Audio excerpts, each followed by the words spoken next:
Olá, eu sou Iago Dalcenter, aluno do mestrado na Oceanografia Física, e esse vídeo é parte dos requisitos para a conclusão da disciplina APAE no segundo trimestre letivo de 2019. O assunto dessa aula expositiva é o uso de altímetros para estimar a quantidade de calor nos oceanos, e a partir de agora vamos lhe dar uma breve introdução sobre as tecnologias que são usadas para esse tipo de estimativa. Aqui no caso estamos tratando o altímetro JASON 1 mais especificamente, que é uma série que é ativa até hoje de altímetros, e vamos estabelecer alguns termos, como o JASON nada mais é do que um altímetro que usa a banda de micro-ondas para conseguir medir a distância entre a superfície de reflexão e ele. Ok. Por que superfície de reflexão e não altura do mar? Porque, como é visto aqui, existem várias outras interferências. Se olhar, existe um elipsoide de referência no qual se baseiam as medidas de altura da superfície livre do mar. Mas por que um elipsoide? Se você pensar muito bem, a Terra ela não é uma esfera. Se você olha de forma micro, numa escala micro, ela não é uma esfera perfeita. Então a gente chama de geóide. Por que geóide? Porque ela tem essas várias imperfeições, com continentes, bacias e tudo mais. Uma analogia ótima para ser feita com o oceano seria uma superfície equipotencial. Por isso que você vê que ele acompanha de forma quase que total ou parcial o relevo do fundo marinho. Mas isso não é o foco dessa aula expositiva, então vamos tratar dos demais aspectos e das demais correções que são feitas no altímetro agora. Basicamente usamos o H, que é a altura, baseado na altura dinâmica, mais a altura do geóide, mais a maré e mais as correções atmosféricas. Em outra palavra, fisicamente, a altura é a velocidade vezes o tempo que demora para voltar ao sinal, velocidade da luz, porque é uma onda eletromagnética, assim como a luz, dividido por 2, porque é o tempo de chegar, refletir e voltar, menos todas as outras correções que a gente vai tratar agora. São praticamente 4 correções. Correção para a atmosférica, as correções atmosféricas, praticamente, e do estado do nível do mar. Por quê? Essa daqui é a correção troposférica. Se notarmos, aqui temos a transmitância de um sinal de micro-ondas que está na faixa de 35 GHz. É a faixa de operação de um altímetro. Ok, mas por que tem que fazer essas correções? É uma banda, não é pontual. Ele tem uma banda que vai de 32 a 36, dependendo de qual série de altímetros você está trabalhando. No caso, você tem que fazer a correção. Porque olha só, Wave Vapor Absorption Bands. O que vai acumular? O que vai te gerar um acúmulo de vapor de água na atmosfera? Você está vendo que aqui não é 100% a transmitância? Essa transmitância varia na troposfera, devido à constituição troposférica do lugar. Por isso que a importância de dados meteorológicos, principalmente das sondas meteorológicas, na hora de calibrar o seu sinal de altímetro. Continuando. Aqui a gente já entra para a correção de umidade na atmosfera. Toda a umidade presente na atmosfera afeta de forma significativa. Uma forma de mostrar isso é as correções em anos de El Niño e de La Niña. Você pode ver que existe uma tendência de elevação do nível do mar. Essa escala é em milímetros. Isso está ocorrendo porque temos derretimento das calotas polares e vamos tratar mais para frente a parte de aquecimento da água. O próprio aquecimento da água também contribui para o aumento do nível do mar, não só o derretimento das geleiras. Mas vamos se ater aqui agora. Laninha, ano de pouca umidade, transmitância maior, ou seja, mais baixo. O sinal porque ele demora menos tempo ou volta muito mais. Ano de El Niño, poxa, aí altas altas temperaturas. Okay. Então temos essa parte. Laninha associado a altas umidades, demora para chegar o sinal. El Niño, baixa umidade, sinal muito rápido, elevação do nível do mar. Ok? Passando para o próximo. Correção ionosférica. Bem, estamos tratando de uma micro-ondas, uma onda eletromagnética. Como a gente aprende no ensino médio, não é na universidade que a gente aprende isso, cargas elétricas interagem com campos elétricos. E nada mais é do que uma onda eletromagnética, a sucessão de campos elétricos com campos magnéticos, um induzindo o outro sucessivamente, e isso fazendo com que ela se propague, inclusive no vácuo. Ok, você tem cargas elétricas. Aqui, todo elétron é dotado de carga, como conhecemos a unidade Coulomb. Então, conforme a altitude, existe uma variação na distribuição da quantidade de elétrons na atmosfera, e isso gera erro. Por isso que há a necessidade de uma correção no sinal do altímetro quando interagimos com essas cargas. Essas correções são realmente necessárias. Existe todo um estudo por trás, todo um grupo de pesquisadores que realizam esse tipo de correção de tempos em tempos. Por isso que são liberadas versões diferentes do mesmo dado, porque mudou algum tipo de correção. Continuando agora, por favor. Aqui a correção pelo estado do nível do mar, vulgo ondas. Por que eu estou usando termos em inglês? Se você em casa um dia decidir, vou procurar na bibliografia, termos em português não são muito usados, então é melhor procurar pelos termos em inglês. Basicamente é onda. Aquelas ondas pequenininhas que formam no mar, se você olhar nas imagens anteriores, nos slides, você vai ver que tem na escala de milímetros que a altura do nível do mar está variando.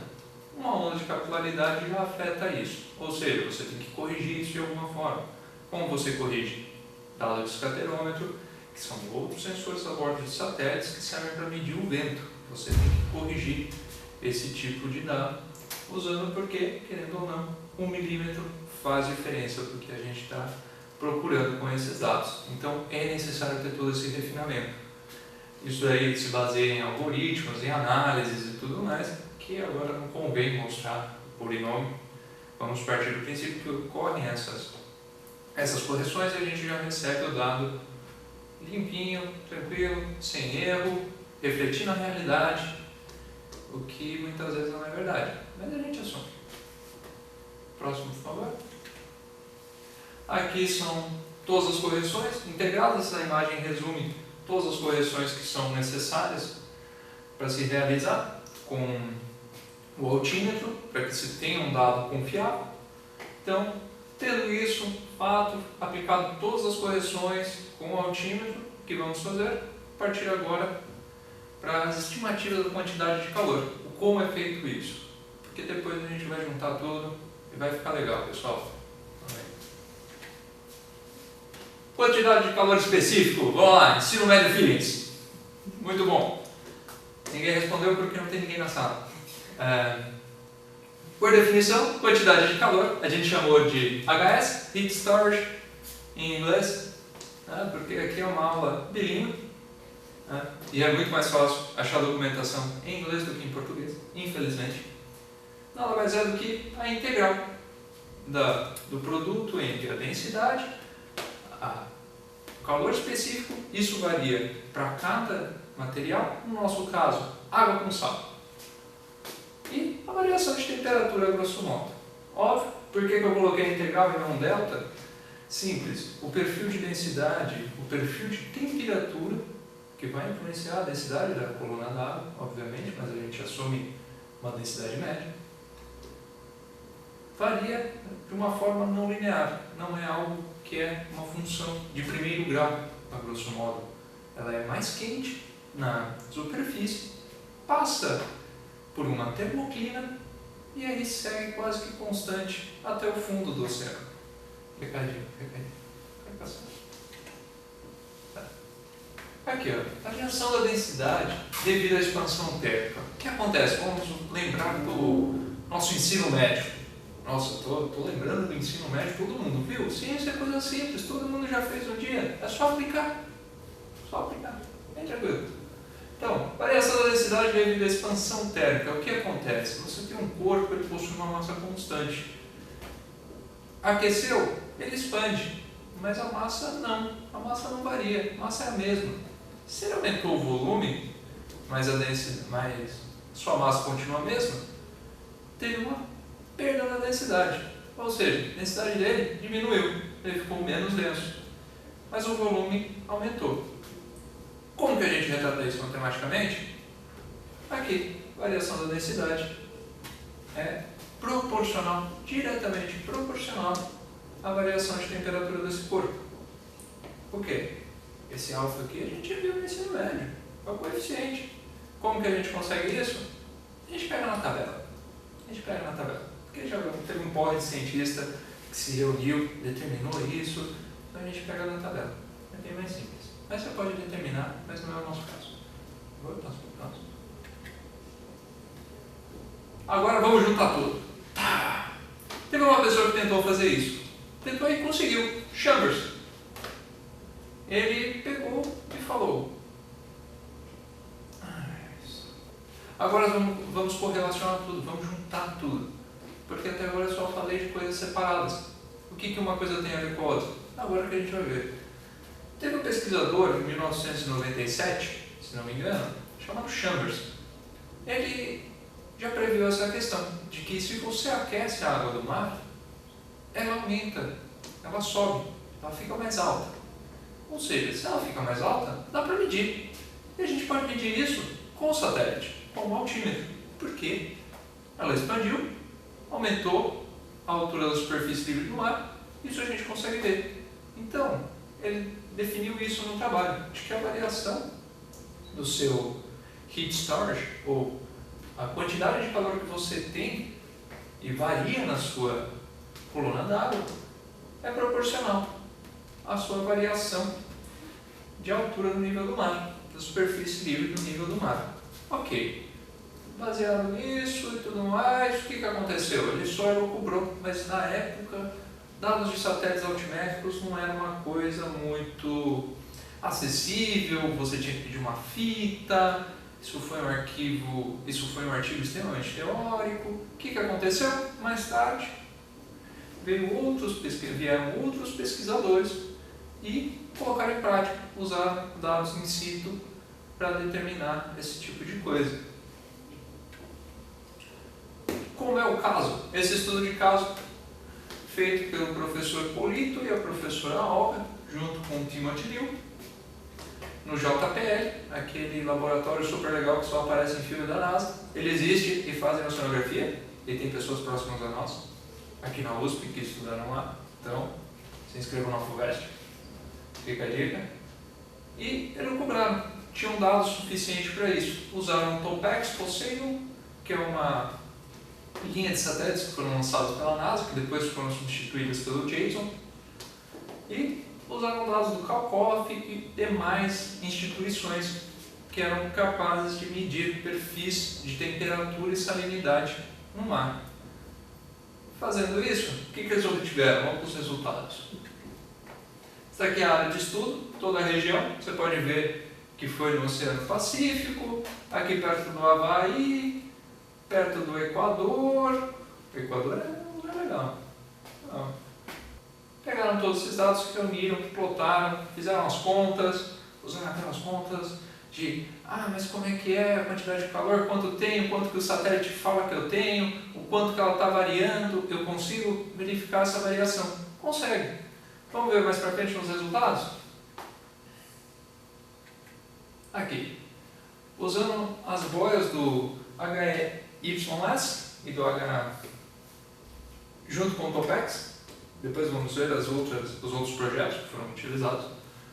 Você pode ver que as linhas são bem próximas, né? Existem alguns lugares em que as linhas se discordam em alguns pontos, mas, de modo geral, correlação 0,86, 0,82.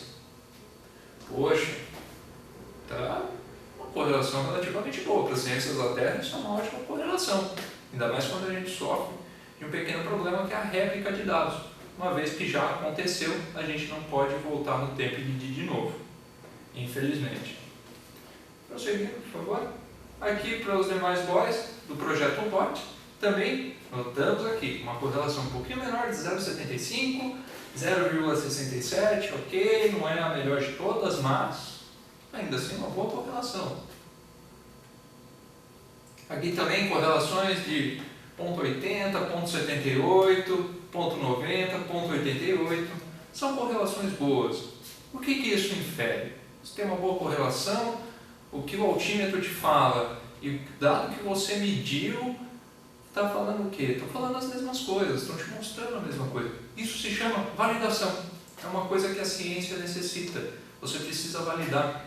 Por mais que seja teoricamente viável, como o Chambers descreveu, outros pesquisadores validaram a hipótese de Chambers, falando, é possível, isso vai acontecer. Portanto, compararam os dados in situ, avaliaram e viram, é válido, é verídico. Eu consigo usar o satélite altimétrico para estudar a variação da quantidade de calor no oceano. Feito isso, o que se conclui? É importante medir isso. Mudanças climáticas globais. Os oceanos estão aquecendo. Ah, mas eu tenho um termômetro em tudo quanto é lugar? Não. Mas eu tenho satélites altimétricos cobrindo quase toda a extensão. Cada metro quadrado do oceano, você tem um dado altimétrico. Você consegue. Existe uma malha monstral muito grande, uma série temporal muito grande. Então você consegue avaliar essa variação e cada vez mais está aumentando a precisão. Então a gente vai conseguir medir, mostrando que isso tem uma demasiada importância para a avaliação de mudanças climáticas globais, como o aquecimento global. O aumento do nível do mar não seria somente dado pelos derretimentos, pelo derretimento da geleira, mas sim também pelo próprio aquecimento das águas, pela expansão térmica das águas. Ok, é muito pouco? É. A contribuição disso é menor? É. Mas se pegar em alguns lugares, aumentar 1 centímetro a mais numa barragem, pode ser algo muito caro. E muitos países vão estar interessados em ter essa informação, como é o caso da Holanda, onde a maior parte do território é abaixo do nível do mar. Você subir 1 centímetro em todas as barreiras que eles possuem é um custo demasiado. E o governo ter que se preparar para isso, poder se planejar financeiramente para esse custo no futuro, é algo importante. Ok? Muito obrigado. Essa é a bibliografia. Caso queiram saber mais e de forma mais detalhada, um estudo mais a fundo sobre isso, recomendo Polito e Sato. Foram os dois que pesquisaram esse tipo de coisa e descreveram todas essas analogias junto com Chambers. Okay? Muito obrigado.